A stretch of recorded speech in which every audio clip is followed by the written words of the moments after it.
आसमान में आका और जमीन पर काका। ये तुकबंदी उस फिल्मी सितारे के लिए गढ़ी गई थी जो भारत का पहला सुपरस्टार रहा। नाम वैसे तो जतिन खन्ना था, लेकिन फिल्मी नाम बना राजेश खन्ना।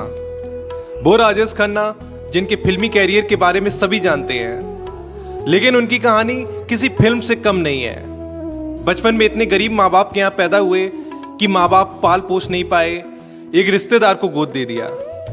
टैलेंट इतना कूट कूट के भरा था कि 10,000 रोल कंपटीशन में गए तो जीते, और ना सिर्फ जीते बल्कि 23 साल की उम्र में 2 फिल्में ले ली। स्टारडम ऐसा था कि कहते हैं कि सफ़ेद गाड़ी जब किसी डायरेक्टर के यहाँ खड़ी होती थी तो लड़कियां किस करके उससे गुलाबी कर देती थीं। कई मीडिया रिपोर्ट्स कहते हैं कि उसकी धूल को लोग मांग में लगा लेते थे, और एक लड़का रखा था जो सिर्फ घर पर चिट्ठियां पढ़ता था, और उन चिट्ठियों में खून की चिट्ठियां अनगिनत हुआ करती थीं। 15 फिल्में लगातार सुपरहिट थी।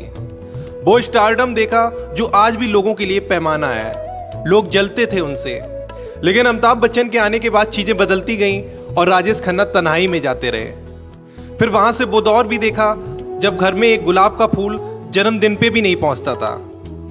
2005 में लाइफ टाइम अचीवमेंट अवार्ड मिल रहा था तो कुछ पासेस उन्होंने मंगा लिए, लेकिन वो अकेले पहुंचे तो सब लोग हैरान थे कि जिस आदमी की दुनिया में इतनी रोशनी थी उसमें इतना गम, इतनी तन्हाई क्यों। लेकिन तब उन्होंने कहा कि इज्जतें, सोहरतें, उल्फतें चाहतें, सब कुछ जहां में रहता नहीं। आज मैं हूं जहां, वहां कल कोई और था। ये भी एक दौर है, वो भी एक दौर था। ये कहानी फिल्मी भी है, लेकिन ये कहानी जिंदगी की है, और ये कहानी राजेश खन्ना की है।